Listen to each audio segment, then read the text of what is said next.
प्रत्येक मनुष्य को अपने कर्म का कर्मफल भगवान यथा समय देते हैं। परम पूज्य राधेश्याम व्यास महाराज का कथन अंक। प्रत्येक मनुष्य जन्म लेता है, उसे मरण अवश्य भावी है। जन्म लेने वाला मनुष्य जीव पृथ्वी के धरातल पर समय समय पर अपने कर्म का फल किए गए कर्म के अनुसार ईश्वर से पाता है। कर्म का फल तो उसे उसके कर्म को ध्यान में रखकर भगवान देते हैं। कर्म फल भी 3 प्रकार के होते हैं। पहला कर्म ये प्रारब्ध कहलाता है और दूसरा कर्म ये संचित कहलाता है और तीसरा कर्म क्रियामान कर्म कहलाता है। प्रारब्ध कर्म का अर्थ होता है मनुष्य जन्म से पूर्व 84 लक्ष योनि में भ्रमण करते हुए किए गए कर्म, और संचित कर्म वर्तमान में मनुष्य योनि में रहते हुए समय समय पर किए कर्म जो ईश्वर के पास संचित रहते हैं और जिसका फल तुरंत नहीं मिलता वह कहलाते हैं। तुरंत फल देने वाले कर्म तो क्रियामान कर्म होते हैं। एक प्रकार से प्रारब्ध कर्म को हम फिक्स डिपॉजिट कह सकते हैं।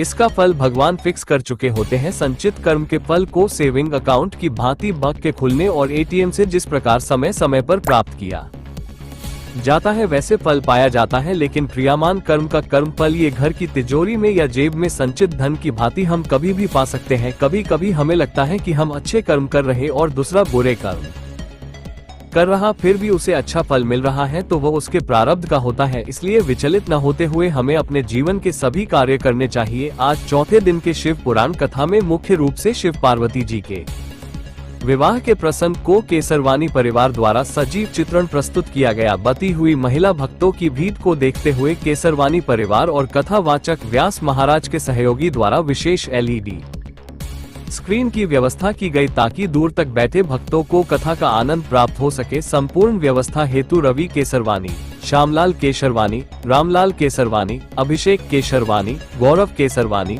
हर्ष केसरवानी और केसरवानी मित्र परिवार प्रयास कर रहे हैं।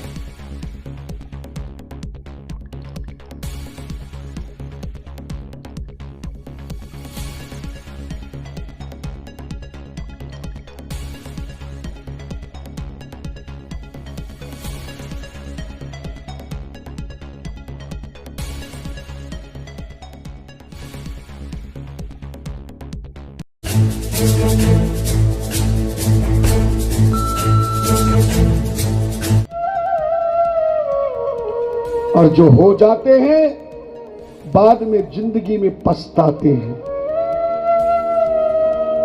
याद रखना, गोत्र का मतलब समझ गए ना? गोत्र का मतलब है कि हमारी जो कुल है, वंश है, जाति है, खानदान है, जिस ऋषि ने शुरू किया वही हमारा नाम गोत्र में कहा जाता है।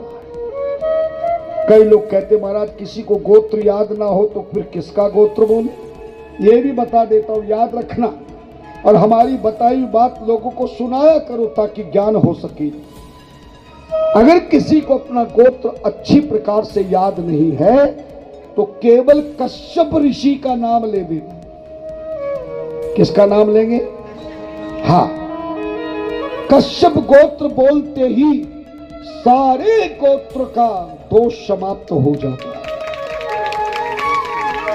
ध्यान देना। दाता एक राम, भिखारी सारी दुनिया। राम एक देवता, पुजारी सारी दुनिया। इसलिए मंदिर बनाना परम आवश्यक है। और तुमने अगर देवताओं का मंदिर नहीं बनाया तो देवताओं का कर्ज कैसे चुकाओगे?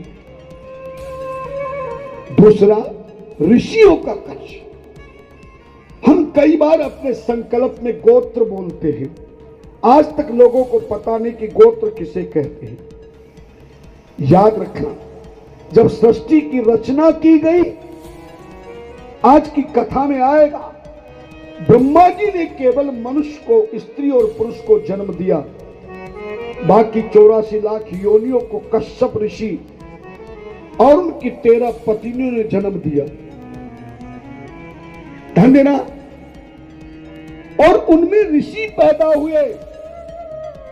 हम जिस ऋषि की संतान हैं, सबसे पहले हमारा खानदान जिस ऋषि के अंश से प्रारंभ हुआ, हम उसी ऋषि का नाम गोत्र के नाम से बोलते हैं।